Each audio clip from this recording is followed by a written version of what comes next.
ज्या पद्धतीने आपण 12चा पाढा बघितला तसाच 13चा, अगदी सोपा आहे. काय केलं, आधी 1 ते 10 अंक लिहून घेतले आणि आता 13चा पाढा लिहायचा आहे म्हणून आधी काय करायचं, 3चा पाढा लिहायचा.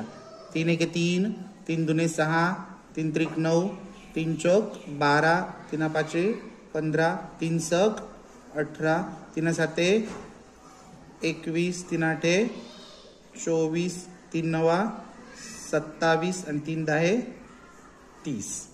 हा 1 जसाच तसा, हा 2 तसा, 3 हा 4 आणि हा 1 किती झाला 5, 5 आणि 1 6, 6 आणि 1 7, 7 आणि 2 9, 8 आणि 2 10, 9 आणि 2 11 आणि 10 आणि 3 13.